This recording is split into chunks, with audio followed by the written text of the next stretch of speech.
감사합니다. 오늘 말씀 베드로전서 1장 3절부터 7절까지입니다. 같이 읽겠습니다. 시작. 우리 주 예수 그리스도의 아버지 하나님을 찬송하리로다. 그의 많으신 긍휼대로 예수 그리스도를 죽은 자 가운데서 부활하게 하심으로 말미암아 우리를 거듭나게 하사 산 소망이 있게 하시며 썩지 않고 더럽지 않고 쇠하지 아니하는 유업을 있게 하시나니 곧 너희를 위하여 하늘에 간직하신 것이라.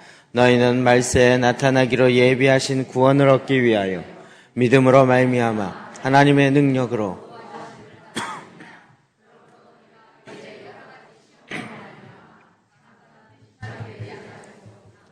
오히려 크게 기뻐하는도다. 너희 믿음의 확실함은 불로 연단하여도 없어질 금보다 더 귀하여 예수 그리스도께서 나타나실 때 칭찬과 영광과 존귀를 얻게 할 것이니라.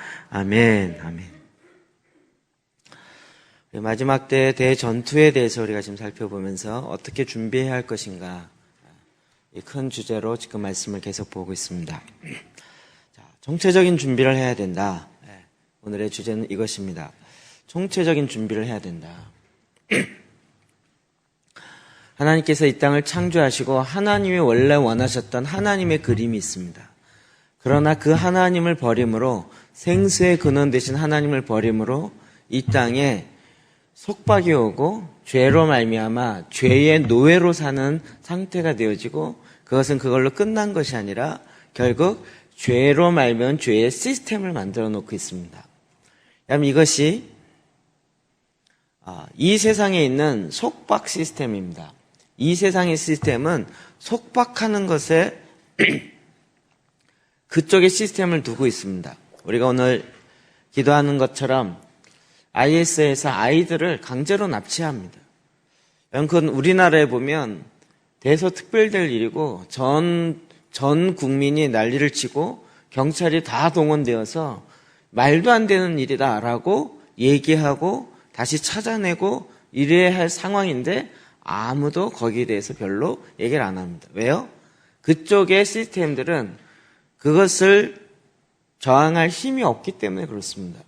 그러니까 세상에 그 아이를 속박하는 그 IS의 자기네의 시스템 안으로 끌고 왔을 때 그 IS를 대적하지 못하니까 결국 그런 일로 2년, 3년을 겪어야 되는 일이죠. 우리는 이 시스템 싸움이라는 것을 다시 한번 좀 생각해야 합니다. 제가 그 말씀을 이렇게 쭉 얘기를 들으면서 여러분, 북한의 아이들이 지금 그 상태입니다. 사실은. 그곳이 어떠한 곳인지 모르고 그냥 태어났고, 태어나서 원래 그런 줄 알고, 원래 아바의 수령 동지가 이 천지를 만들고 북한을 만들고 북한 땅이 최고의 땅이라고 생각하고 그 아바의 수령 동지 앞에 목숨을 바쳐 맹세할 것을 어릴 때부터 얘기하고, 그리고 우리의 원수 저 미제들을 타도하며 그 일에 내가 그 혁명 정선에 앞장서겠다라고 쇠뇌가 된 것이 아니라 아예 머리 구조가 그렇게 되어 있습니다. 그럼 그것이 그 땅의 시스템 안에 있기 때문에 그걸 보고 그 나라 안에서는 아무도 그것을 위법이다라고 얘기하지 않습니다. 북한에서는 그건 너무 당연한 거예요. 왜요? 그 시스템 안이 이미 갖춰져 있기 때문에 그렇습니다. 사탄은 이렇게 이 땅에 우리를 죄악으로 물들게 할 뿐만 아니라 그 죄악으로 말미암은 시스템을 만들어 놓고 있습니다. 그럼 이것이 나타나는 것이 출애굽기 애굽에서의 그 죄의 시스템입니다. 1장 8절 볼까요? 12-13절까지 보겠습니다. 시작. 새 왕이 일어나 애굽을 다스리더니 감독들이 그들 위에 세우고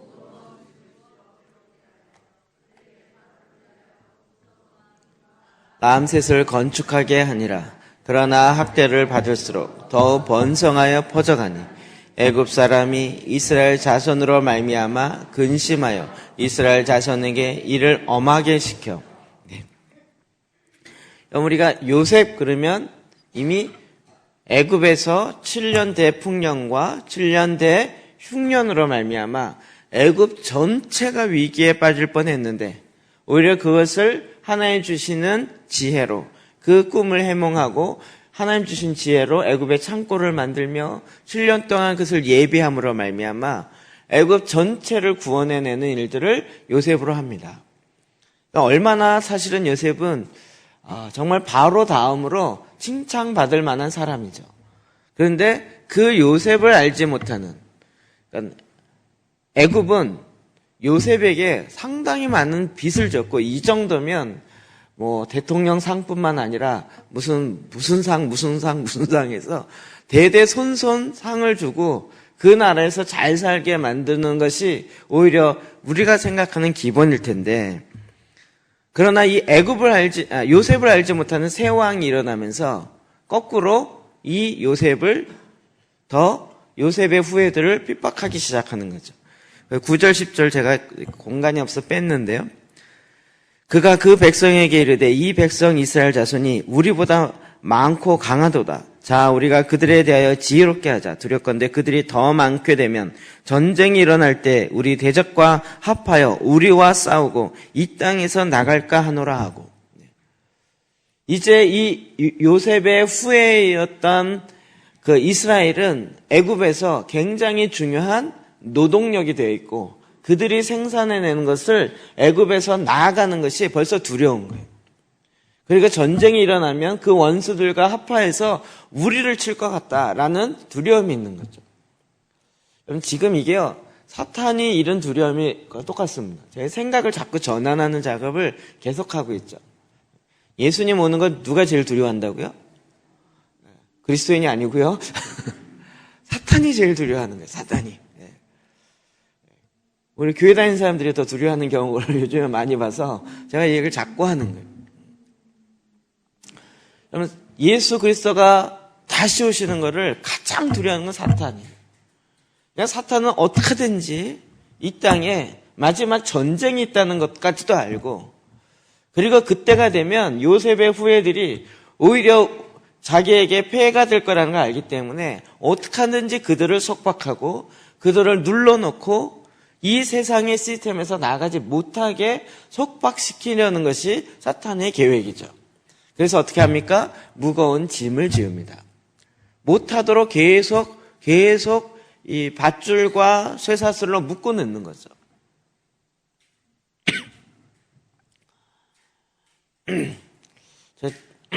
그 학교 이야기를 자꾸 했었는데, 저는 이런 거 얘기할 때마다 정말 좀 이렇게 원통한 부분도 있고 안타까운 부분도 있고 화나는 부분도 있고 한데요. 정말 다음 세대에 대해서 이 나라가 관심을 가진 적이 얼마나 있었을까? 제가 알기로 어린이날이 있는 나라가 그렇게 많지 않더라고요. 우리나라 어린이날이 왜 생겼죠? 굉장히 역설적이라는 거 아시죠? 어린이들이 너무 소중하기 때문에 생긴 게 아니라 하도 어른들이 야 애들은 가, 인간 취급을 안 하고 그러니까 방정환 선생님이 어린이들이 중요하다 그래갖고 어린이날을 만들어서 어린이가 얼마나 소중한지에 대한 그것을 계몽하고 이러면서 어린이날이 생겼잖아요. 이해하시나요? 네. 이런 거 알아요? 몰라요? 그냥 어린이날 뭐 선물 많이 받고 뭐 좋은 날이다 이럴지 모르지만 옛날 배경을 보면 아닌 거죠.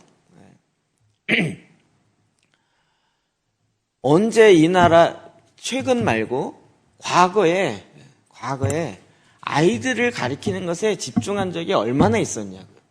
서당 좀 있었지만 그것도 양반의 자녀들이나 같이 여자는 아예 접근도 못하고 아예 소위 말하는 쌍놈들이라고 얘기하는 천민들은 아예 글을 배울 수도 없고, 세종대왕이 한글을 왜 만들었어요?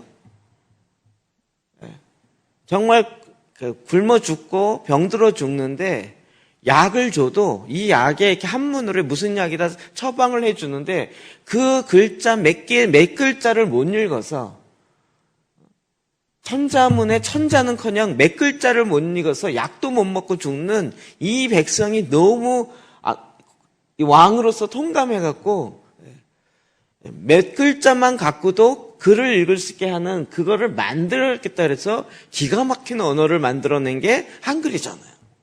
최근에 이걸 증명하죠. 여러분, 한글이 가장 과학적이고 가장 탁월한 글자라는 것으로 인정받았다는 거 아십니까? 제가 인도네시아의 한 부족인데, 그 부족이 성경을 자기네 부족어로 바꿨어요. 그런데 그러면 문자를 만들어야 되잖아요. 문자를 뭘로 썼는지 아세요? 한글로 썼어요. 그 사람들의 언어를 연구해서 그거를 소리 나는 대로 보통 영어로 쓰거나 이렇게 하는데, 영어로 쓰는 것보다 한글로 쓰는 게 그 소리를 더 정확하게 적어낼 수 있고 표현할 수 있어갖고 한글로 썼어요. 이렇게 보면 우리가 읽을 수 있어요. 근데 소리가 좀 이상해서 그렇지. 그렇게 해서 그걸로 성경을 찍어가지고 그 부족에 신약 성경을 갖다 준 적이 있어요. 여러분, 신기하지 않아요? 오히려 이 나라는 사실 별로 그렇게 어린이들에게 다음 세대에 관심이 없었어요. 그런데 선교사들이 와서 야학하기 시작하고 한글을 가르치기 시작하고 이러면서 학교가 세워지고, 대부분 다 학교는 미션 스쿨이잖아요. 지금 완전히 또 반전되어 있는 거죠. 그리고 이제는 학교에서 아예 성경을 못 가르쳐요. 야학을 왜 했죠? 성경을 읽게 하려고. 대부분 교회에서 야학했습니다. 아시나요? 하도 제가 옛날 얘기를 많이 하니까 옛날 사람인 것처럼 느낌이 돼서 저도 기분이 별로 안 좋은데 주로 야학은 교회에서 했어요. 교회에서. 그걸 가르치면서 한글을 가르치는 것도 있지만, 그래서 결국은 성경을 읽게 하려고. 성경을 줘도 성경을 못 읽으니까. 근데 지금은 학교에서 아예 성경도 못 꺼내게 하는 거예요. 사탄이 그런 하나님의 계획과 이런 걸 전혀 모르니까, 그리고 나서 이렇게 보니까 오히려 거꾸로 기독교가 들어오면서 학교를 세우고 교육 영역에 하나님의 일하심을 자꾸 풀어내기 시작하니까 나중에 야, 저거 안 되겠다, 저거 못하게 막아라. 그래서 학교에서 종교교육 못하게 하고 이런 걸로 지금 점점 막히면서 이제는 법으로 무거운 짐을 지우는 거잖아요. 선생님들이 그걸 못하게 하려고. 학교에서 기독교 얘기하면 종교적으로 편향됐다 이렇게 하게 만드는 거죠. 정말 요즘 어디나 그렇습니다. 한국에 어디나.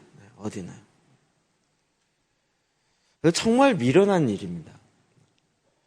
지금 정말 제가 이렇게 이런 거 얘기할 때마다 욱해서 나오는 것들이 있는데, 여기 안산에 여기 원곡동에 그 이슬람 분원이에요. 이슬람 서원은 아니고 분원인데, 그거 딱 지어질 때 걔네들이 엄청 속였어요. 원래 그 자리인데 어딘지 아시나요? 원곡동에?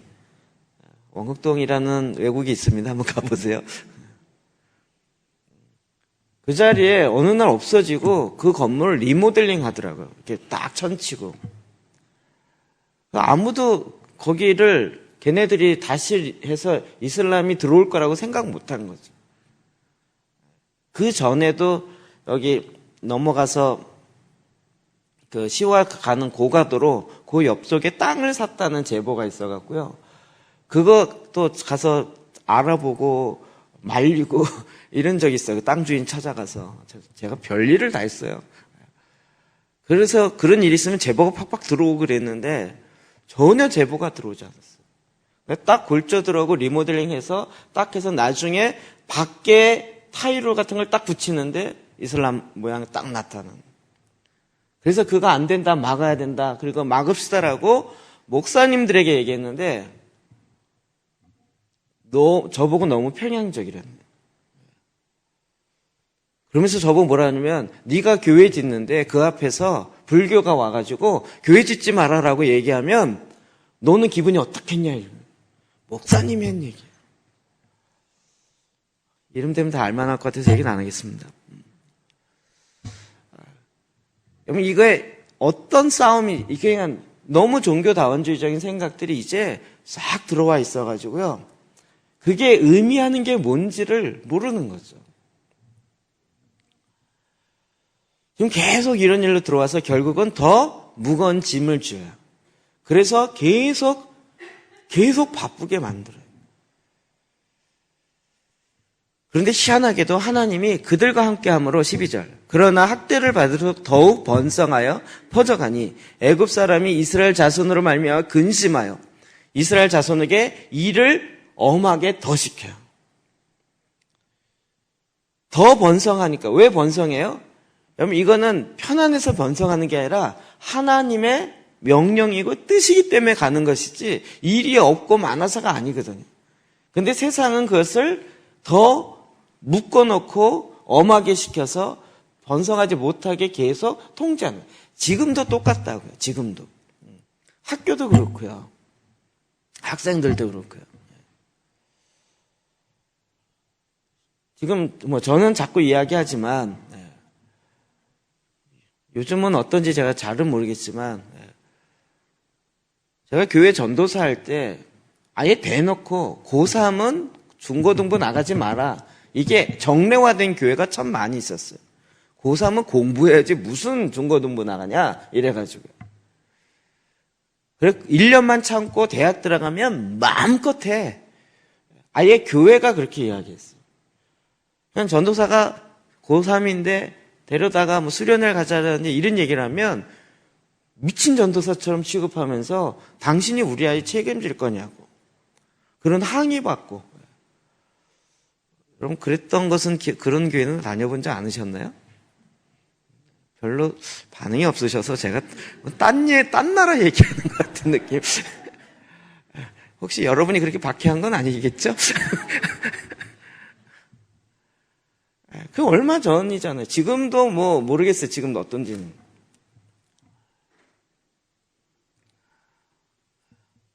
저도 고3 때, 고2 때 저희가 미션 스쿨이라 고2 때 이제 농화를 갔었는데 종교부장이 그러니까 막 이렇게 이제 좀 리더 역할을 하면서 고3 때에도 이제 갈 사람이 없고 또 리더가 부족하니까 고3이지만 저보고 가자 해서 가겠다 그랬어요. 그랬더니 담임 선생님 불러다 놓고 너 정신 있냐? 미쳤냐? 고3인데 무슨 농화를 가냐? 이래갖고 얼마나 야단을 치는지 핍박 가운데 갔어요. 그러니까 학교 분위기가 그렇고 심지어는 교회 분위기가 그런 거죠. 가정 분위기도 그렇고요. 그러니까 오히려 주변에서 더 엄하게. 그러니까 결국 주도권을 놓치는 거죠. 이게 세상의 시스템이 지금 더 그렇게 가요. 그러니까 제가 종교 분리를 이제는 반대하는 입장인데요. 정치와 종교는 분리시켜야 된다는 중세 이후에 그 컴플렉스 때문에 지금까지 종교에서는 정치 얘기를 하면 안 된다라고 얘기하는 거짓된 생각에 속아서 지금 계속 시스템을 다 뺏기고 있어요. 제가 최근에 들은 이야기는 2012번 정권이 올해 17년이잖아. 18년 되면 종교세 입법화 시킬 거예요. 모든 법조계에서 다 얘기하고 있고요. 지난번 수요일날도 잠깐 얘기했지만 그 얘기가 이제 솔솔 나오는데 정권에서 계속 이제 막고 하고 있었는데요. 이제 공견하게 할 거란 말이죠. 교회로 세무조사 들어온다고요. 그거에 대한 근거가 없으면 교회가 일반 회사나 일반 기업이나 일반 상호에서 세금 탈세했다 이런 걸로 교회를 때리면 속수무책인 거예요. 지난번 총회 때 뭘 가결했냐면 목사님의 판공비를 공동의회 때 영수증 없이 처리할 수 있다고 가결을 하라고 문서가 내려왔어요. 대부분 교회에서 구제비나 이런 것들은 목사님들이 모르게 이제 이렇게 받고 전달이 이러잖아요. 그걸 영수증을 띠라는 거예요, 영수증을. 그 금액이 커지면 그거를 증명할 수 있는 증명서를 내라는 거예요. 그러면 우리 구제하고 증명서 받을까요? 구제해놓고 구제비 얼마 받았습니다라고 증명서. 그런 거 없으면 이 돈은 어디다 썼냐는 거죠. 목사가 다 썼다는 거죠. 그러면 그거는 탈법인 거예요. 그 법을 시스템을 만들어요. 그럼 앞으로 교회가 선교하거나 구제하려면 정부의 허가를 받아야 되는. 세무조사라는 게 작심하고 털면 그냥 다 털도록 만들어 있는 구조가 세법이거든요. 아시겠지만. 근데 교회도 그렇게 갈 거예요. 그러면 더 엄하게 막을 거라는 거죠. 저는 대안은 있어요. 교회를 통하지 않고 직접 하시면 되잖아요. 무슨 얘기인지 이해되시나요?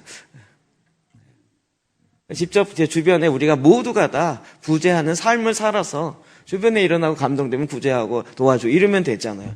교회를 통해서 하지 않아도. 이런 것도 좀 훈련해야 되지 않을까 싶어요. 앞으로 더 어려워질 거예요.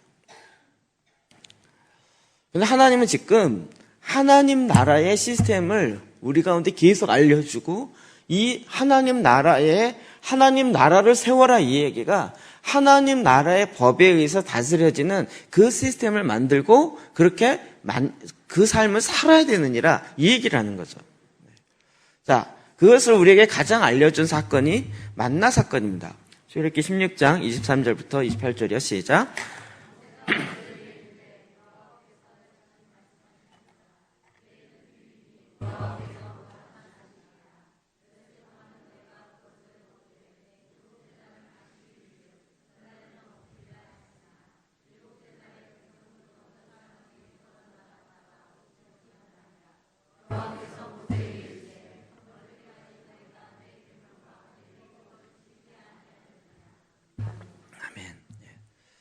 만나를 내리십니다. 근데 하나님은 참 재미있는 사건이에요. 내일은 휴일이니 여호와께 거룩한 안식일이라. 그래서 어떻게 하라 그랬죠? 토요일날, 지금으로 치면 토요일날 내일 것까지 이틀치를 거두라 그런 거예요. 그랬는데 6일 동안 계속 만나가 내렸기 때문에 설마 내일 또 안 내리겠어? 이러고 하루치만 거뒀다가 주일날 나갔더니 진짜 안 내린 거예요. 그래갖고 빈손으로 들어온 사람이 있는 거죠. 예. 제가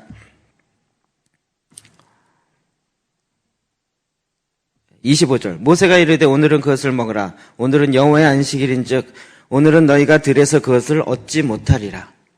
그래서 26절 엿새 동안은 너희가 그것을 거두되 일곱째 날은 안식일인즉 그날에는 없으리라 하였으나 27절 일곱째 날에 백성 중 어떤 사람이 거두러 나가요. 왜요?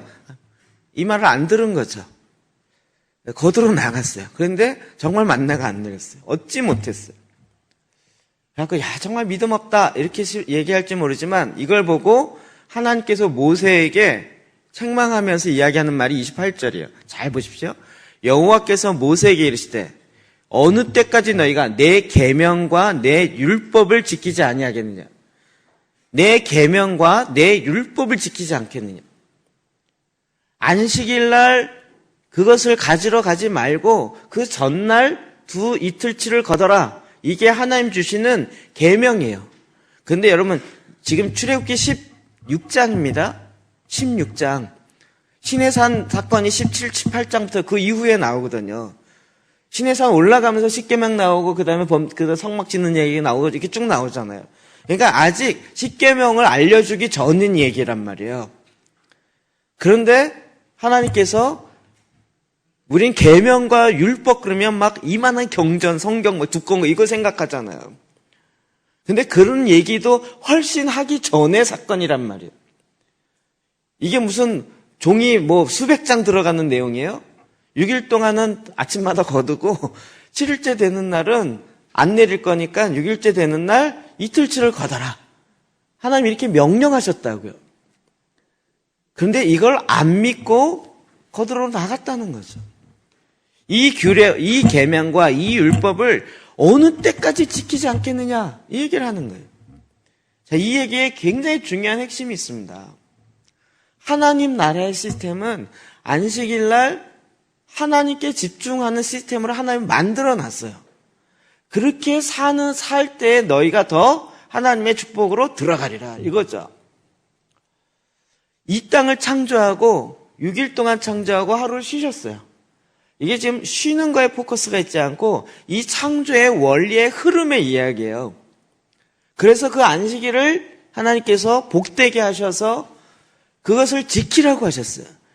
그 안 지키면 내가 죽여버리겠다 이러려고 하나님이 무슨 이상한 영감처럼 이렇게 된 게 아니고 그 창조의 시스템 안에서 너희가 안식하면서도 너희가 하는 일이 더 잘 될 것이다. 왜? 하나님의 말씀에 법대로 따라가기 때문에, 이 창조의 원리대로 따라가기 때문에. 그럼 그거는 우리를 옥죄어오는 어떤 속박이 아니라 우리를 안식하게 하고 자유케 하는 거예요. 제가 생각건데, 여러분 이 안식에 대한 얘기가 언제부터 나오죠? 창조부터 나오잖아요. 창조부터. 꼭 십계명이 아니어도 그 전부터 이미 얘기는 계속 돼 있었던 거죠.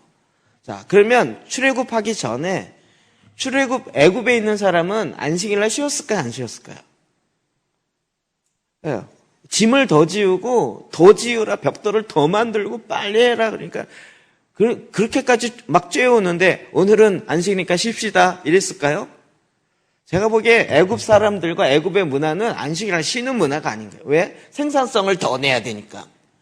그러니까 더 쬐우고 더 막 업보하고, 그래서 더 내야 생산성을 더 높여라 막 쬐어오는 거예요.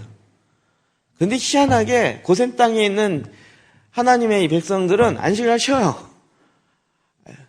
니들은 뭐야? 그런데 쉬는데 생산성이 더 나와요. 그거 아닐까요? 하나님의 법칙이요. 오늘 이렇게 좀 이상하시지, 분위기가?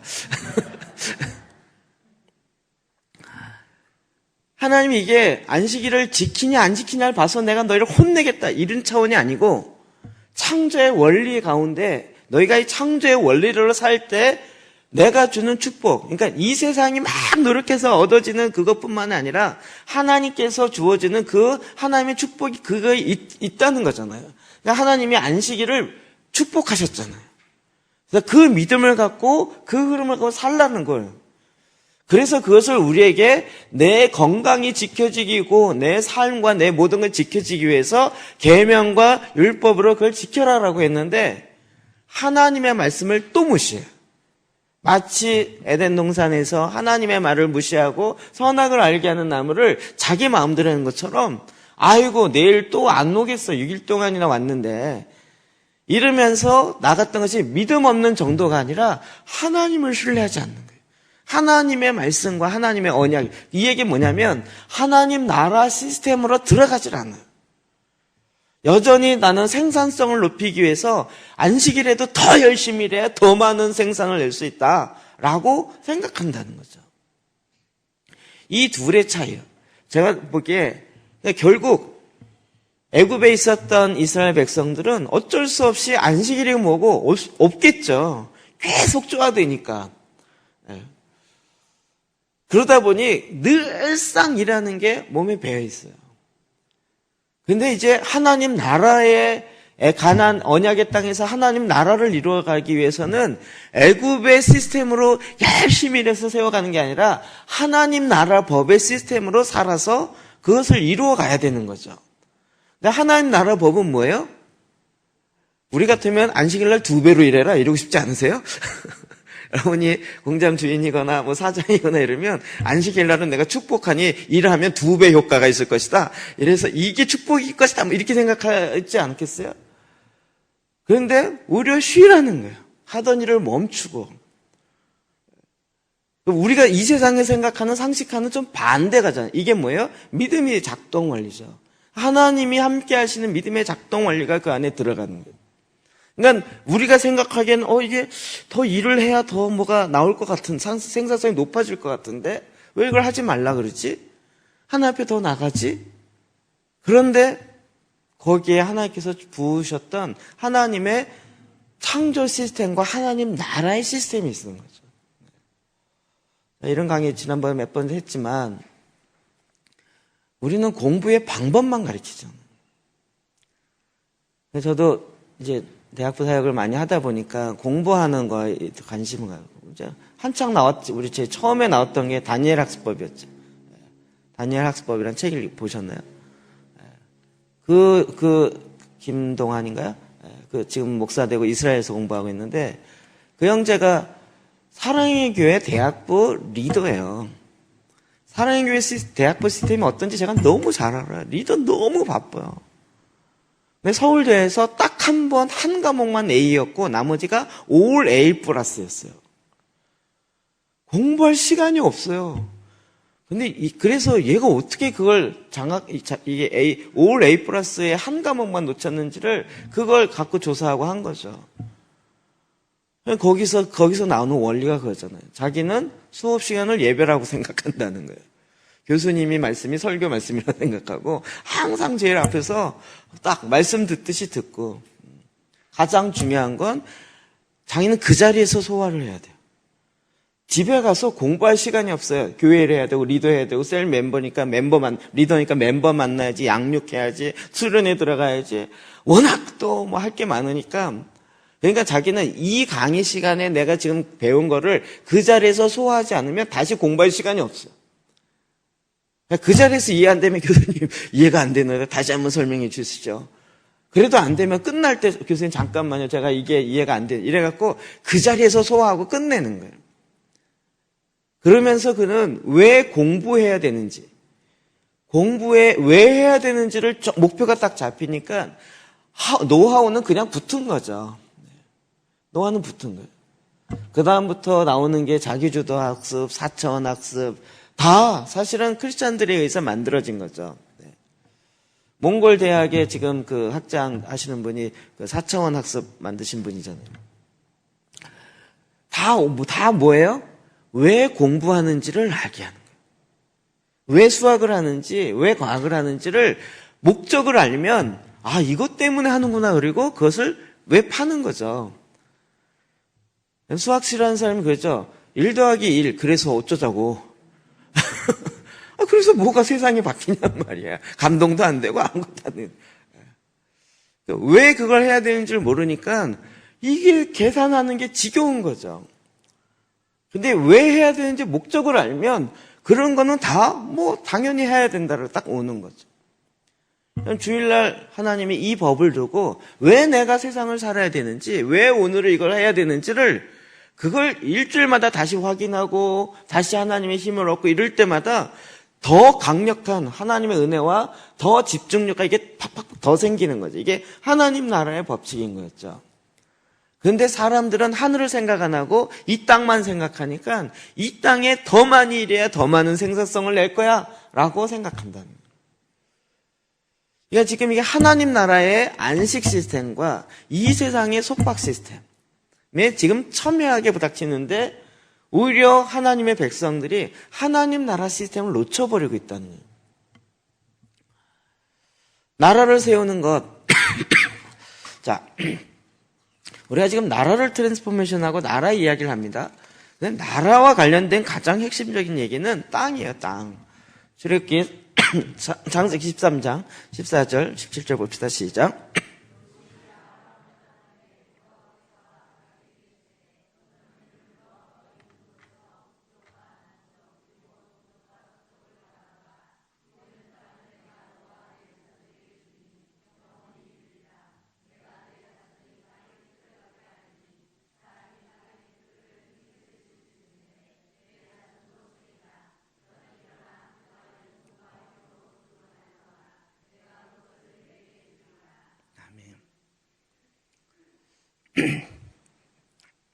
롯과 이 사건 배경은 아시죠? 그런데 자, 롯이 먼저 결정했어요.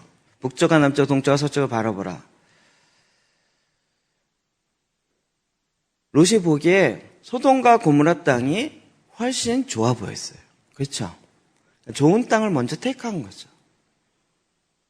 그리고 아브라함은 반대쪽을 택한 것이에요. 그런데 결론은 어땠나요? 소돔과 고모라 성은 결국 지금 사해바다 밑에 있다라고 추정하거든요. 사해바다 밑에. 완전히 심판 가운데 확 들어갔고요. 그리고 아브라함이 있는 땅은 오히려 더 풍성하게 된 거죠.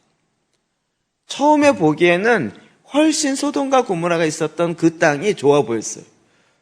훨씬 풍요로워 보였고요. 근데 풍요로웠는데 뭐가 없었어요? 하나님의 법칙, 하나님의 시스템으로 롯이 살아내지를 않는 거죠. 우리 식으로 얘기하면 롯이 소돔과 고모라를 트랜스포메이션 해야죠. 거기를 바꾸고 거기에 제단을 세우고 거기서 하나님의 임재가 오고 너희들 이렇게 하면 안 돼, 회개해야 돼 하고 동일시 회개하고 이러면서 바꿔갔어야죠. 근데 롯은 오히려 물들어 버렸어요. 아브라함은 가는 곳마다 제단을 세우며 그것을 하나님의 방법으로 시스템으로 가는 거예요. 그러면 나중에 결론은 하나님의 시스템으로 가는 것이 더 풍성해지는 거죠.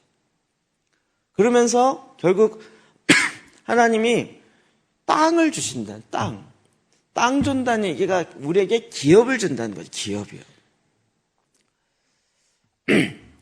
우리를 창세기 1장 26절 28절인 것처럼 땅을 다스려라. 땅에 충만하라. 우리에게 각자에게 주시는 하나님의 기업이 있는 거죠. 15장 6절에서 8절 봅시다. 시작. 아브라함이 여호와를 믿으니 여호와께서 이를 그의 의로 여기시고 또 그에게 이르시되 나는 이 땅을 내게 줘 소산을 삼게 하려고 너를 갈대아인의 우르에서 이끌어낸 여호와니라. 그가 이르되 주 여호와 내가 이 땅을 소유로 받을 것이 무엇으로 알리이까. 아멘. 아브라함이 계속 하나님께 묻는 거예요. 하나님이 이 땅을 주겠다 그러는데 이 땅을 소유로 받을 것을 무엇으로 알겠습니까? 하나님은 언약을 주시는 거예요. 아브라함 지금 원래 갈대아 우르에 살다가 하나님 말씀으로 가나안으로 오죠. 이 땅을 주신다라는 말씀을 하시고 이 땅이다라고 나타나서까지 이야기하셔서 거기다 제단을 세우고 했는데 이 땅을 주신다라는 그 사인, 그 실제를 내가 무엇으로 알겠습니까? 라고 얘기합니다. 하나님은 계속 아브라함은 하나님이 주시는 이 기업에 대해서 갈망이 있는 거죠. 눈에 확 보이고 실제 그걸 찾고자 하는 거죠. 근데 이게 우리 모두의 갈망이라고 저는 생각해요. 하나님이 이 땅에 보냈을 때 이 갈망이 있어야 되는 거죠. 이 땅에 나의 기업이 무엇이냐. 하나님께서 나를 보내셔서 이 땅에 하나님의 하라시라는 데스티니가 무엇이냐라는 그것이 정확하게 알아져야 되는 거죠. 여러분, 그 언약은 다 땅과 연결되어 있어요. 17장, 창세기 17장 8절에 보면 내가 너와 내 후손에게 내게 거류하는 이 땅, 곧 가나안 온 땅을 주어 영원한 기업이 되게 하고 나는 그들의 하나님이 되리라. 언약의 내용에 바로 이 땅을 주겠다는. 또 창세기 26장 4절에 이삭과 관련된 건데 내 자손을 하늘의 별과 같이 번성하게 하며 이 모든 땅을 내 자손에게 주리니 내 자손으로 말미암아 천하 만민이 복을 받으리라.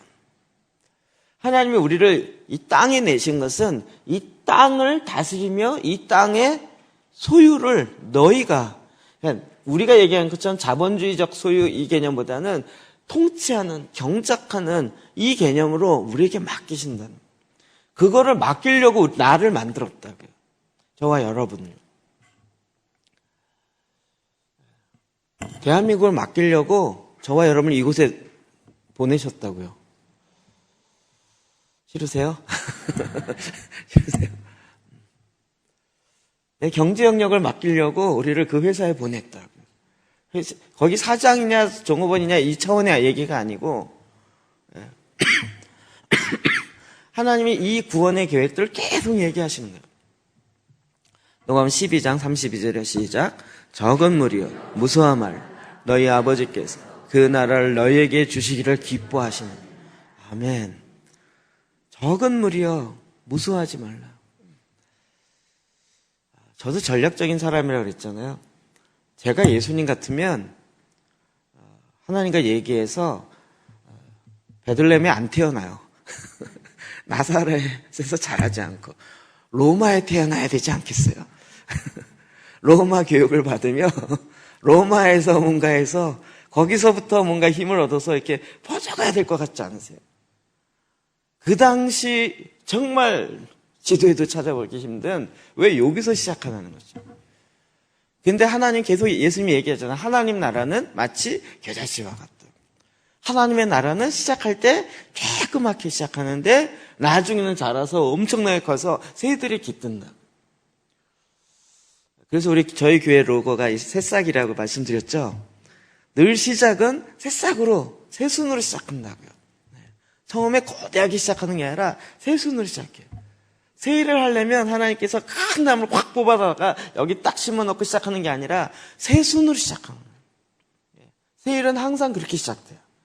그래서 누가 혹 손으로 툭 치면 떨어지고 죽고 제대로 이게 살까 막 이게 걱정될 만한.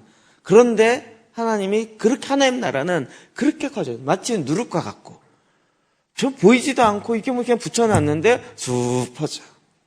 하나님 나라 그렇게 퍼진다. 하나님께서 이 땅을 차지하라는 것이 결국은 이 땅의 하나님 나라 시스템으로 우리가 이 일들을 계속 깨워서 준비하는 거죠. 자, 시편 봅시다. 2편 8절 시작. 내게 구하라. 내가 이방 나라를 내 유업으로 주리니 내 소유가 땅 끝까지 이르리라. 내게 구하라 그러면 이방 나라까지 주겠다는 거예요. 제가 이거 할 때마다 그러죠. 우리 구하지도 않았는데 왜 주냐고. 내 용돈이나 채워주지. 우리 자꾸 그러는데 하나님 계속 우리에게 땅을 주시겠다고 약속해요. 시편 145편 13절이요. 시작. 주의 나라는 영원한 나라니 주의 통치는 대대에 이르러다. 완성된 그림이요. 완성된.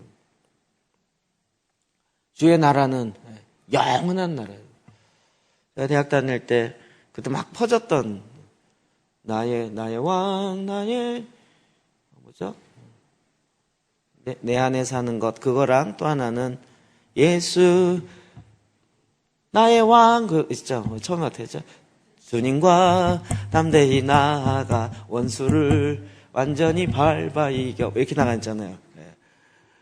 예수 나의 왕 막 예수를 막 저기 월십도 할 때 막 밟아 이겨 막 이래 가면서 와 신나게 했어요. 그 찬양이 처음에는 제가 굉장히 생소했어요. 제가 초등학교 2학년 때부터 교회를 다녔던 준모태 출신으로 모든 나라에 뭘 밟아서 이기고 뭘 밟아 이거 평화롭게 이겨야지 뭐 이런 생각이 그냥 이렇게 들어와 있었지. 뭐 그런 찬양 자체가 이게 성경에 있어? 이게 굉장히 의아한 거죠. 근데도 뭐 곡이 신나고 옛날엔 주로 이제 이 죄인 같은 나를 불쌍히 여기시고 두 손 들고 갑니다. 뭐 이런 찬양 주로 하다가 대학 들어가면서 뭐 그런 찬양도 옛날에는 뭐 예수님 찬양, 예수님 이런 거 맨날 하다가 새로운 곡이 나왔는데 원수를 밟아 이기고 뭐 승리하시고 뭐 이런 곡들이 나오니까 굉장히 생소했던 거죠. 그런데 그게 다 성경에 근거한 거죠. 하나님의 언약에 근거. 찬양은 굉장히 예언적인 게 많아요. 굉장히 앞서가요. 그 시대에 생각지도 못했던 건데 굉장히 앞서 나가요. 주님의 나라가 영원한 나라가 되어서 주의 통치가 대대에 이르는 그 실제가 이루어질 거라고요. 이거 하나님이 그리시고 계세요. 그리고 그 나라를 누구에게 줘요? 우리에게 맡기겠다고요. 싫어도 어쩔 수 없어요. 이사야 22장 22절이요. 시작. 내가 또 다윗의 집의 열쇠를 그의 어깨에 두리. 그가 열면 닫을 자가 없겠고 닫으면 열 자가 없어요. 다윗의 집의 열쇠를 주겠다는 거예요. 천국 열쇠라고 이야기하니 다윗의 집의 열쇠. 굉장히 중요해요. 그래서 다윗의 열쇠라는 뭐 얘기가 되게 많잖아요. 그 결국 궁극적으로는 누구에게 줘요? 저와 여러분에게 주겠다는 거예요. 뭐 받기 싫으면 어쩔 수 없어요. 근데 하나님이 주시겠다는 거예요. 그 다윗의 열쇠 갖고 맨날 천국 열어갖고 먹을 것만 얻고 뭐 돈 주세요. 맨날 옛날에 그렇게 생각했을지 모르지만 결국 다윗의 열쇠가 무엇이에요? 모든 나라를 완성하고 하나님의 언약을 회복하며 주시겠다라고 하는 그 땅을 다 차지하는 그것을 열어내는 열쇠를 우리에게 맡긴다는 거잖아요. 마태복음 28장 19절 20절이야. 시작. 그러므로 너희는 가서 모든 민족을 제자로 삼아 아버지와 아들과 성령의 이름으로 세례를 주고 내가 너희에게 분부한 모든 것을 가르쳐 지키게 하라. 볼지어다 내가 세상 끝날까지 너희와 항상 함께 하시리라. 아멘. 이 말씀은 제가 너무나도 막 사명처럼 그레이트 커미션 사명처럼 했던 말씀인데 요즘 다시 깊이 묵상할수록 정말 한심스러운지. 모든 민족을 제대로 삼아, 이게 최근에 이제 부닥친 거죠. 세례를 주고, 이건 이제 대충 아시겠죠. 그 다음에 뭐예요? 가르쳐 지키게 하라. 가르쳐 지키게 하라. 근데 뭘 가르쳐요? 내가 너에게 분부한 모든 것을 가르쳐요. 요 앞에 있는 내용을 주로 안 봐가지고 가르쳐 지키게 하라니까 제가 그때부터 제자 훈련하는 GBS 교재를 다 찾아다닌 거예요. 그런 선교단체를 찾고 이 단체는 뭘 가르치나 저 단체는 뭘 가르치나 그래갖고 이걸 비교 분석해서 그래서 좋은 제자 훈련 교재를 만들어갖고 제가 편집한 것도 있어요. 그래갖고 이걸 가르쳐야 되겠다라고 생각한 거죠. 그러니까 지금 가르쳐 지키게 하라라는 그 단어만 딱 따왔지 내가 예수님이 제자들에게 분부한 모든 것은 뭘까요? 예수님이 제자들에게 가르친 모든 것은 뭘까요? 제자훈련 교재일까요? 아니라는 생각은 드시겠죠. 그러면 예수님이 뭘 가르쳤을까요? 신약성경이요? 신약성경은 3세기에 확정됐습니다. AD 3세기요. 300년 지나서. 이때 뭘 가르쳤을까요? 예수님이 하신 말씀만, 이게 사봉서에 나타나는 말씀만이라고도 봐도 예수님이 하셨던 말씀이 대부분 뭐죠? 구약과 관련된 거죠. 심령의 가난한 자부터 시작해서 이야기 계속 뭐예요? 너희가 모세에게 이렇게 들었으나 완성을 얘기하는 거죠. 7 반제 나오고. 네. 결국 예수님은 뭘 가르쳐요? 하나님의 규례와 명령, 즉 하나님 나라 시스템을 가르쳤겠죠. 지금 보니까 그렇지 않겠어요? 마치 이스라엘 백성들이 너희가 애굽에 있을 때는 노예로 살았지만 이제 가나안에 내가 언약의 땅에 들어갈 때는 하나님 나라 법에 따라서 살아야 되느니라. 그래서 십계명 주며 그래서 어떻게 살아야 되는지 형제는 어떻게 용서해 삶은 어떻게 해야 되는지 구체적으로 가르쳤단 말이에요. 너 애굽에서는 뼈 빠지게 이랬지만 가나안에 들어가는 안식일을 지켜라. 그게 안식일이고 너희 쉬는 건데 그게 너에게 복이다 라고 가르친다고요. 그런데 이걸 안 믿고 안 받아들이고 여전히 세상의 시스템이 더 좋아 보여서 계속 그렇게 산다라는 거예요. 하나님도 그 얘기를 하진 않겠냐고요. 적은 무리여 무서워하지 말아라. 하나님 나라는 수로 싸우는 게 아니라 믿음으로 말미암아 된다. 너희가 핍박을 받고 박해를 받는다 할지라도 두려워하지 말아라. 내가 너희와 함께한다 이 얘기는 거죠. 그러니까 우리가 생각하는 모든 것을 가르쳤을 것이다. 이게 지금 제자훈련의 프로그램의 모든 게 아니고 즉 모든 영역 그럼 뭐 생각나세요? 트랜스포메이션 생각 안 나세요 아직도? 모든 영역, 언어 영역, 돈 쓰는 거, 말하는 거, 관계하는 거 이런 모든 영역들을 다 가르치지 않겠냐고요. 하나님과의 관계는 이렇게 하고 이웃 관계는 이렇게 하고 이웃은 서로 사랑하고 거짓말하지 말고 용서하고 용납하고 근친상간하지 말고 이웃사랑은 이렇게 해야 되느니라. 여러분 애굽에서는 그런 원리가 없어요. 힘센 놈이 이기는 거고 힘센 놈이 꽉 차지하면 그냥 싹 쓸어버리고 죽이고 그냥 자기 마음에 들면 찾아가서 종을 삼든 아내를 삼든 마음대로 할 수 있는 마치 그냥 무법천지 시대인 거잖아요. 그런데 너희가 가나안에 들어가거든 그렇게 살지 말고 내 법으로 살아야 되는데 내가 원하는 법은 이거니라 이 얘기를 계속한 거죠. 그러니까 지금 우리가 뭐예요? 하나님 나라 시스템으로 살아야 되는 거죠. 하나님 나라 시스템 우리가 착각해요. 일 안 해도 하나님이 축복하셔서 많이 뭐가 떨어진다라고요. 성경을 보니까 어떻게 돼 있어요? 일하기 싫으면 먹지도 마라. 너의 손이 부지런히 일해서 구제할 것을 위해서 부지런히 일해라. 성경에 어디 일하지 말라고 돼 있냐고요. 우리의 언어는 어떻게 해요? 그냥 사람에게 저주하는 데 쓰지 말고 축복하는 데 써라. 이게 하나님 나라 시스템입니다. 아니 원수도 축복해요? 축복하는 것이 오히려 더 비결이다 이렇게 얘기하는 거죠. 왜요? 축복하면 어떻게 돼요? 그의 머리 위에 화로가 놓이잖아요. 원수를 갚는 것보다 원수를 축복할 때 그게 뭐야? 원수에 대한 심판을 하나님께 맡긴다 이거죠. 내가 때리는 것보다 하나님 한다고 치면 하나님 심판하는 게 더 확실하시는 거죠. 그러니까 나는 그냥 축복한다는 거예요. 하나님 나라 시스템이요. 세상과 너무 다르잖아요. 제가 지난번에도 우스개로 얘기했지만 여러분 수입보다 지출이 더 많으면 어떻게 돼요? 그렇죠. 금방 뻥크 나는 거죠. 돈 들어오는 것보다 나가는 게 많아. 쓰는 게 더 많으면. 그랬더니 더 많이 쓸 수 있게 신용카드로 더 쓰게 해준다는 거야. 이거 속는 거죠. 미래를 끌어다가 오늘을 쓰고 미래는 종처럼 살아라. 이 얘기잖아요, 결론은. 여러분, 그렇게 하지 말라고 성경은 얘기하는 거죠. 근데 이 좋은 생각, 아까 얘기했죠. 우리가 지혜롭게 생각하자.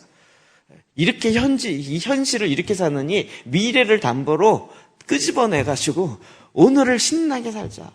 그래, 미래는 더 잘 될 거 아니냐? 이래가면서 끌어다 쓰라는 거죠. 수입보다 지출을 더 많게 하라는 거죠. 그러면 나중에 족쇄되는 거죠. 성경은 그렇게 하지 말라고 얘기하고 있는 거죠. 그러니까 이 율법, 규례 이게 그냥 우리로 속죄오는 율법주의적인 그 무엇이 아니라 우리로 하여금 이 땅을 다스리는 삶의 규범이 되는 거죠. 더 적극적으로 내 안에 기쁨으로 들어오는 거라고. 그러니까 가르쳐 지키게 하라. 모든 것, 뭐가 있을까요? 언어는 이렇게 바꾸고 돈 쓰는 건 이렇게 바꾸고 집안은 이렇게 하고 경제는 이렇게 살아야 되고 이 모든 것이 다 있잖아요. 혹시 이웃에게 상해를 끼쳤거든 몇 배로 갚아요? 20% 더 추가로 해서 갚으라고요. 배상할 때는 20% 더 추가해서 갚으라고. 그런 것들 다 주잖아요. 그 법칙을 뚝딱딱 주는 거죠. 그걸 지키면 구원 얻는다 이 얘기는 아니지만 교통사고를 딱 내고 본 사람 없어갖고 싹 도망가서 오늘 하나님 날 지켜주셔서 감사합니다.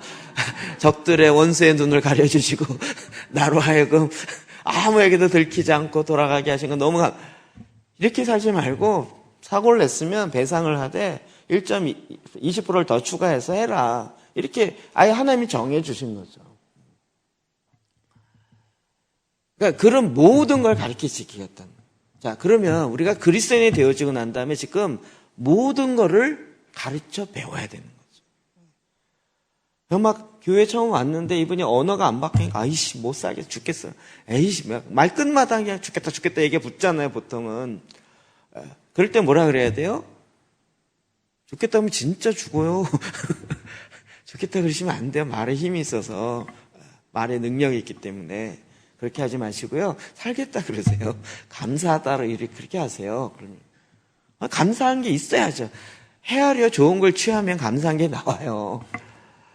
그래서 그렇게 하도록 가르치라는 거죠. 돈 쓸 때 막 기분으로 오늘은 내가 한 통 쏜다 해갖고 막 한 달 번 거 다 써버리고 그냥 하룻밤에. 여러분 희한하게요. 이 중앙동이 딱 그 패턴인데 요즘도 비슷한 것 같아요. 그 얘기 제가 한번 드렸는데 이렇게 특히 이제 힘든 일 하시는 이렇게 공단에서 일하시는 분들이요 쓰는 걸 보면요 거의 하루에 다 써요. 월급 타면 그날 저녁에 백화점 가거나 아주 좀 비싼 데 갔고요 하루에 기본 빡 써갖고 써요. 그리고 한 달 동안 또 기숙사에서 아주 찔찔찔찔 하다가 하고 딱 한다. 저기 월급 받으면 오늘은 기분이다 그래갖고 하루에 그냥 나도 백화점 가서 명품 사고 막 먹고 막 이러면서 한다 그러고 한 달에 하루에 그냥 빡 기분 세고 그리고 또 한 달 동안 그러고 있어요. 그게 패턴으로 이렇게 잡혀 있어요. 그렇게 하지 말아라 라고 얘기하는 거죠. 그러니까 우리가 가르쳐 지키게 하라고 하면 믿음만 신앙생활 이게 아니고 왜 주일날 쉬어야 되는지 안식일은 어떻게 해야 되는지 삶의 패턴 하나님 나라 시스템을 가르쳐야 된다. 그래서 이 땅에 하나님의 법 하나님의 통치에 따라서 이 땅을 다스리는 그래야 전쟁이 딱 일어날 때 사탄과 맞짱 떠서 싸워서 하나님의 법으로 이길 수 있는 자가 된다고. 이걸 준비해야 된다고. 자, 오늘 우리가 본문으로 택했던 베드로전서 1장 3절부터 7절입니다. 다시 한번 읽어봅시다. 시작.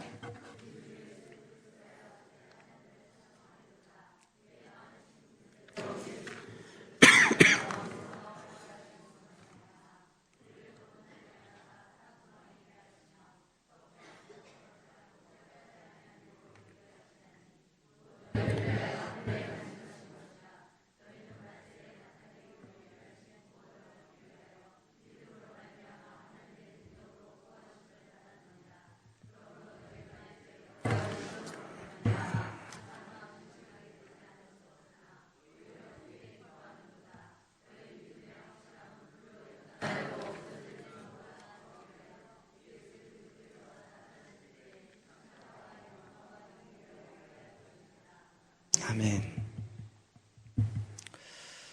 우리는 이런 말씀 보면 너무 길면 그냥 앞부분만 이해하고 끝내려고 그래요.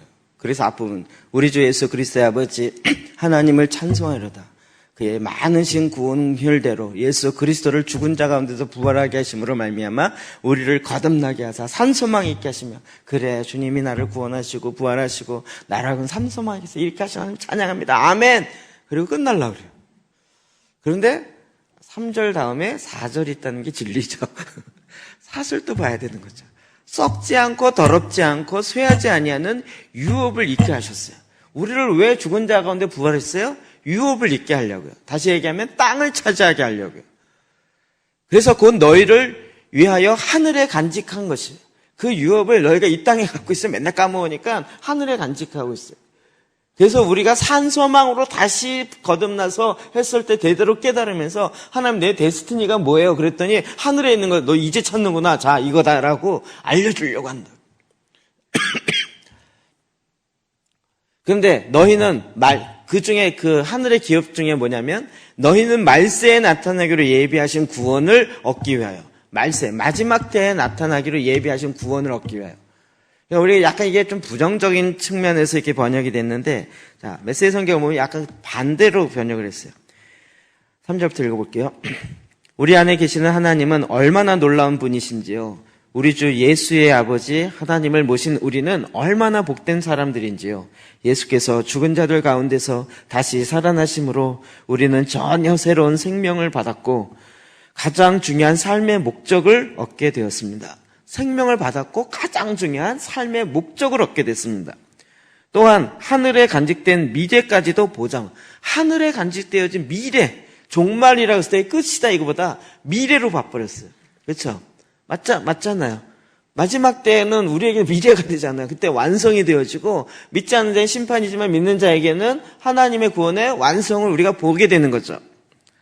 하늘에 간직된 미래까지 보장받았습니다. 그 미래가 이제 시작되고 있습니다. 하나님께서는 우리와 그 미래를 꼼꼼히 살피고 계십니다. 여러분이 온전하게 치유된 생명을 받게 될 그날이 다가오고 있습니다. 하나님께서 미래에 마지막 때에 완성돼서 우리에게 완전히 부으실 그 하나님의 기업이 우리에게 지금 다가오고 있는데 이것을 지금 우리가 믿음으로 땡겨서 그리스도 안에서 지금부터 시작되고 있다고요. 지금부터 우리가 살아내고 있어요. 아직 주님이 오시지 않았는데도 불구하고 예수 그리스도 안에 있는 자에게는 이미 내 안에서 이 생명으로 말미암아 하나님의 축복이 이미 지금 시작되고 있어요. 거의 아멘이 안 나오시는데 내가 예수 그리스도를 믿음으로 생명을 얻었을 뿐만 아니라 나를 향한 하나님의 목적, 그 놀라운 것들이 깨달아지는데 그게 내가 만드는 목적이 아니라 하나님이 갖고 계시는데 그것을 위해서 하나님이 꼼꼼히 준비하고 예비하시고 그 일이 점점 내 안에 이루어지고 있어요. 근데 그 일이 뭐였어요? 지금 계속 보니까 나라를 주겠다는 거고 땅을 차지하라는 것이고 내가 너로 알면 열방을 다스리게 하라는 거예요. 그런데 자꾸 내 생각과 다르니까 그런 거 말고요. 그냥 집 주시면 안 돼요? 좋은 차 주시면 안 돼요? 좋은 옷 주시면 안 돼요? 자꾸 이렇게 생각하는데 아니 하나님이 나라를 주겠다고 그렇게 얘기하는데 좀 받읍시다. 좀 받기로 하자고요. 하나님의 열망은 주고자 하는 거예요. 우리가 생각지도 못했던 어마어마한 걸 주고자 하는 거예요.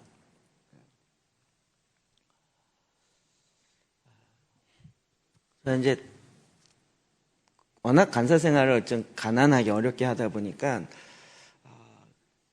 좀 그랬어요. 그래서 이번에 이제 안산에 오고 교회 사역하면서 이제 좀 사례비가 올라가니까 그래도 뭐 편하진 않았지만 그런 대로 이제 조금 더 편해졌어요. 그래서 정말 저희가 이렇게 자라면서는 별로 이렇게 해줄 게 없었는데 이제 우리 딸이 이제 초등학교 그때 1학년 때 와가지고 2학년 때인가 돼갖고 제가 뭘 이렇게 사줘본 적이 별로 없었던 것 같아요. 근데 어느 날 갑자기 오카리나라는 악기를 좀 학교에서 하는데 불고 싶다는 거예요. 그래서 그래 사줄게. 아빠가 사줄게. 근데 막 왠지 제가 그렇게 사준 일이 처음인가 그랬던 것 같아요. 느낌상. 뭐 100원짜리 아이스크림 이런 건 사줬지만 오카리나 사줄게요. 그래갖고 오카리나 그 악기점을 갔어요. 악기점 가서 오카리나 있어요? 했더니 그래갖고 딱 이제 보여줘. 오카리나 알죠? 이렇게 피리 비슷한 건데 이렇게 약간 이렇게 손으로 이렇게 돼 있는 거예요. 그때 막 아빠의 이 마음이 확 일어나서 여기서 제일 좋은 거 어떤 거예요? 그러니까 오카리나가 비싸봤자 얼마나 비싸겠어? 이래가지고 대부분 뭐 1,000원짜리 뭐 비싸. 그래. 그러면 뭐 10배로 비싸면 10,000원 정도 하겠지. 아이, 그 정도 해. 근데요, 사기로 된 게 있더라고요. 그거를 도자기로 해갖고 한 건데 그게 6만 원인가 7만 원. 제가 기억하네. 7만 원이요. 그걸 그릇에 오는 제일 좋은 걸 딱 냈는데요. 7만 원짜리 오카리나를 딱 내놓은 거예요. 손이 약간 떨리더라고요. 그런데 그 마음이 내가 한번 좀 정말 사주고 싶다. 이게 정말 이렇게 제일 좋은 걸로 사주고 싶다라는 처음이었던 것 같아요. 그거를 그래 사줄게. 그랬는데 애가 아빠 그러지 마. 왜 그래? 평상시 안 하던 일을 왜 그러는 거야? 애가 그러는 건데 약간 그게 막 제가 슬퍼 보이고 얘가 제일 좋은 걸 주겠다는데 왜 그래? 제정신이야? 왜 그래? 막 이러면서 그런데 막 이렇게 막 서운해한 거 있죠. 오기가 더 생기는 거예요. 아니야, 너 사. 네가 악기를 하겠다 했는데 내가 사줄게. 해. 그랬더니 왜 그러냐고 막 그러면서 막 이렇게 오히려 뭐 본인이 안절부절하면서 집에 가서도 엄마 아빠가 좀 이상해 막 이러면서 이랬던 거 기억이 나요. 무슨 얘기 하려고 하는지 아시겠죠? 하나님 우리에게 지금 나라를 주시려고 그러는데 우리는 왜 그러세요? 왜 이런 걸 자꾸 부담되게 그러세요? 그냥 내 수준에 맞게 그냥 1,000원짜리, 2,000원짜리 이렇게 해주세요. 나 그냥 1,000원짜리 생각하는데 그냥 한 2배로 2,000원짜리만 줘도 나는 너무 감사하겠어요. 그게 하나님 앞에 뭐랄까 정직한 거라는 것이 아니라는 거죠. 하나님 우리에게 하늘에 지금 예비되어지는 이 땅을 천지를 창조하고 이 땅을 다스리도록 우리를 만들어 놓고 죄로 말미암아 잠깐 까먹었는데 다시 회복되면서 그걸 하늘에 간직해 뒀다가 우리가 이제 정신 차리고 하나님 내가 뭘 할까요? 이랬더니 드디어 네가 아는구나. 나라를 다스려라. 그랬더니 나라는 부담되는데요. 열방은 부담되는데요. 하나님 너무 큰 걸 요구하지 마세요. 나 부담돼요. 나 그거 못하면 어떡하라고 하려고요. 이런다는 거예요. 근데 하나님 계획은 있어요. 뭐예요? 그러므로 6절 너희가 이제 여러 가지 시험으로 말미암아 잠깐 근심하게 되지 않을 수 없으나 오히려 크게 기뻐하도다. 그 나라를 다스리려고 하니까 어떻게 해야 돼? 우리를 나라를 다스릴 수 있는 수준으로 훈련해야 되잖아요. 훈련을 위해서는 어떻게 해요? 잠깐 여러 가지 시험과 잠깐 고난이 있을 수 있다는 거죠. 그런데 그걸 통해서 뭘 알아요? 크게 기뻐하노다. 너희의 믿음의 확실함은 불로 연단하여도 없어질 금보다도 더 귀하다.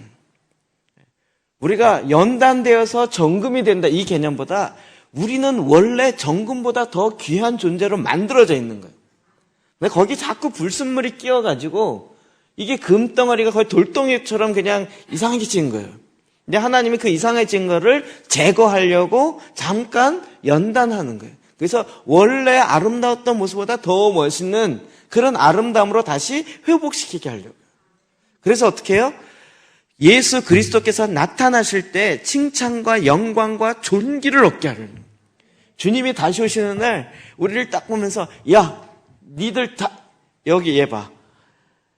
얘는 너희들은 다 니들 거 먹을 거 구했는데 얘는 내 나라를 구했어. 세상에 이런 애가 있었어. 이러면서 얘를 막 칭찬하는 거예요. 이렇게. 이상해요. 저희 TK에서도요, 목사님들이 애기들 같아요. 그리고 제가 누구를 칭찬하는 거 갖고 막 시기해요. 사건 어른들이. 제가 이번에 강성희 목사님이 막 청주도 같이 가고 일주일 내내 같이 있어갖고, 저희 같이 했었다 그랬더니, 다른 목사님들 막 시기해요. 강성희 목사만 좋아하냐, 뭐 이러는데. 그렇게 해봐. 근데 하나님이요, 우리를, 얘는 나의 나라를 구했고, 나의 나라를 이루기 위해서 고난도 기쁨으로 감당했고, 그러면서 내 안에 원했던 나의 영광이 이 안에 나타났어. 이러면서 하나님이, 주님이 오시면서 영광과 존귀를 우리에게 확 부으시는 거예요. 이렇게 하려고 지금 고난과 불의 연단을 잠깐 지나가게 한다는.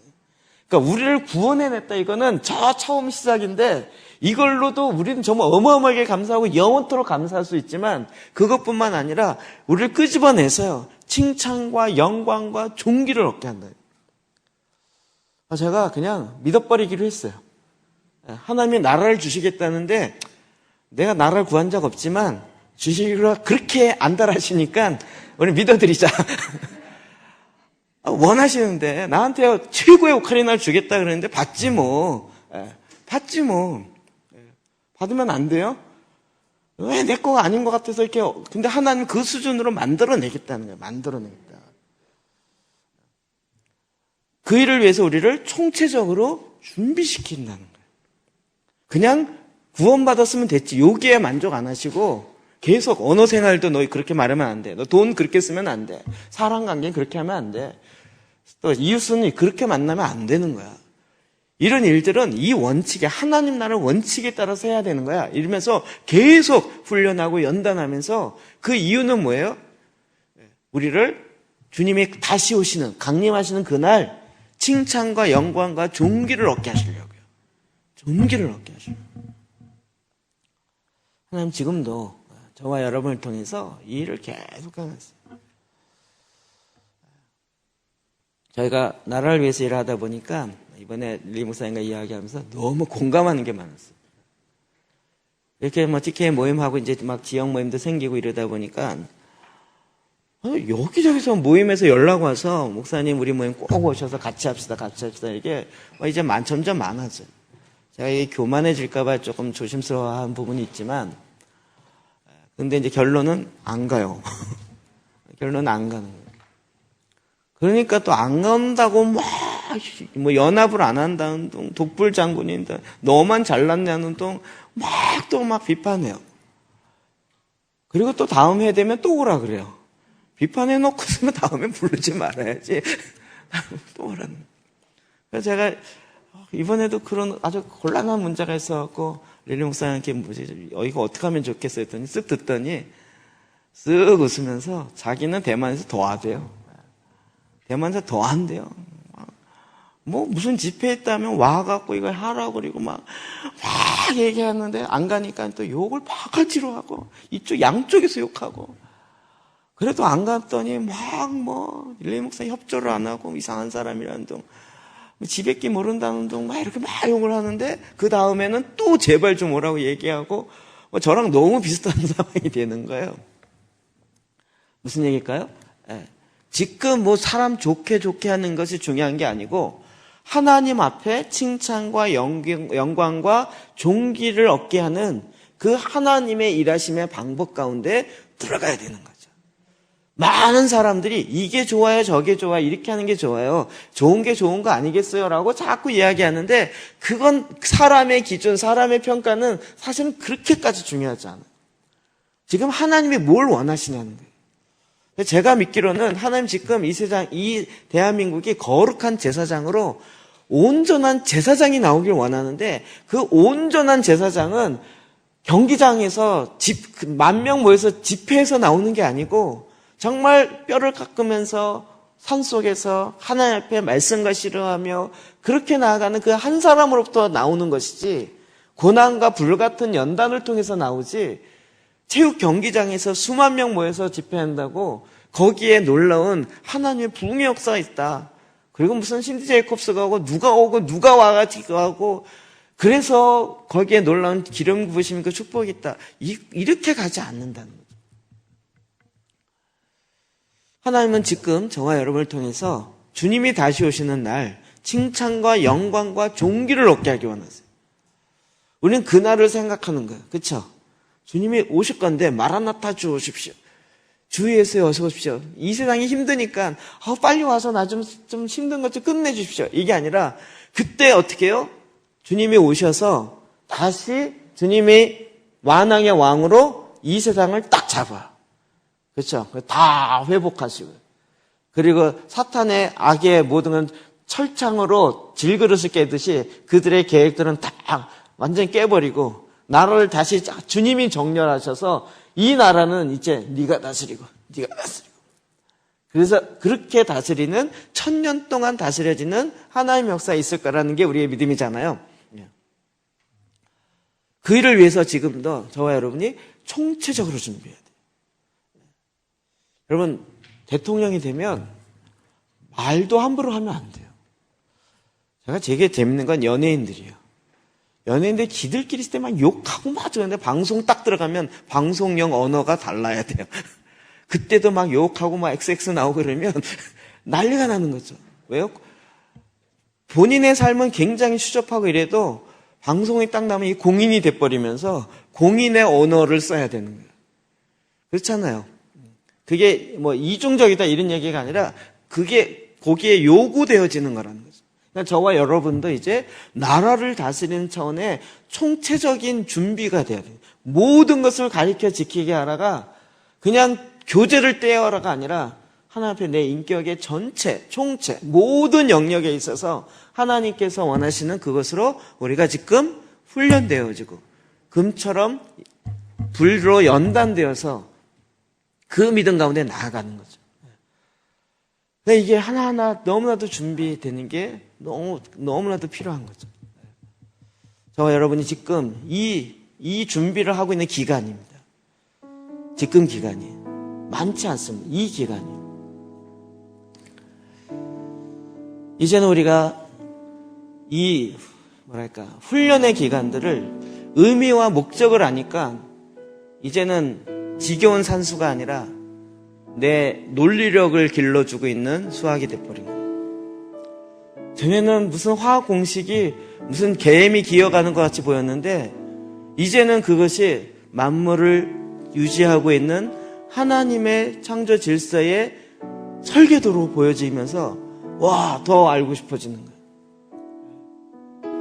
나는 뭘 못해 이게 아니라 막 마음에 왜 해야 되는지를 알게 되니까 고난이 와도 와, 이 고난이 통과된 이후에 내 몸이 얼마나 건강하게 될까? 내가 얼마나 더 성숙되어지며 얼마나 더 주님 앞에 칭찬과 영광과 존귀를 얻는 자가 될까? 이게 막 기대가 돼요. 그렇지 않을까요? 그래서 제가 자꾸 이렇게 우스갯소리처럼 얘기하지만 성경을 보면 볼수록 계속 나라를 주겠다. 나라를 주겠다. 근데 여태까지 제가 보기에 그리스도인 중에서 주님 하나님의 나라를 이루시고 그 나라를 이 땅 가운데 하는 것을 하나님 제가 한번 해보겠습니다라고 나오는 그리스도인이 몇 명 없더라는 거죠. 그렇지 않을까요? 근데 이게 많고 적음도 아니고 무슨 학력의 못도 아니고 정치력의 못도 아니고 하나님 앞에 거룩한 제사장으로 준비되어지는 자들 통해서 하나님이 일을 하시겠다는 거죠. 내 마음대로 제사 드리고 내 마음대로 산당 세우는 것이 아니라 하나님의 법대로 하나님의 정하신 흠없는 제물을 가지고 거룩한 제사장이 온전한 제사를 드릴 때 하나님이 그 가운데 임하셔서 하늘의 시스템을 그 가운데 줘가지고요 이 땅에 말도 안 되는 시스템들을 한 방에 무찌르고 하나님의 지혜로 하나님의 능력으로 하나님의 계시로 이 땅에 하나님 나라를 임하게 하신다고. 여기에 저와 여러분이 준비되어지는 거예요. 그리고 이 완성이 지금 우리 앞에 와 있고 그 일을 위해서 우리는 더욱 애써서 준비하는 거예요. 마지막 때는 바로 이와 같은 때입니다. 제가 마지막 주자 얘기 많이 하죠. 라스트 러너가 마지막 주자야. 마지막 주자가 뜰 때 어떻게 했대요? 꼬링점이 딱 지나가면 허파가 나왔다 들어갔다 할 정도로 거리면서 정말 줄 팀까지 끝까지 모든 에너지를 다 쏟으면서 테이프 끊어지는 그 순간까지 가는 거예요. 그 순간까지.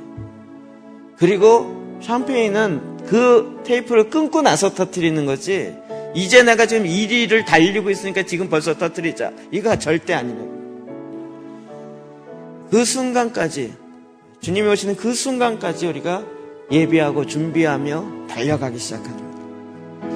하나님이 이 일을 위해서, 거꾸로 이 일을 위해서 죽은 가운데 부활하시고 나를 택하시고, 이거 나이와도 상관없고요.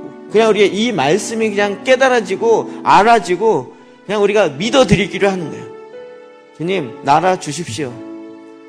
내가 하나님의 통치 방법으로 하나님의 뜻으로 대언하는 작업들을 한번 하겠습니다. 그리고 나아갈 때 하나님께서 정말 기뻐하실 것입니다. 그리고 이 일을 지금 저와 여러분 가운데 이루실 것입니다. 우리 주님 앞에 나가 기도합시다.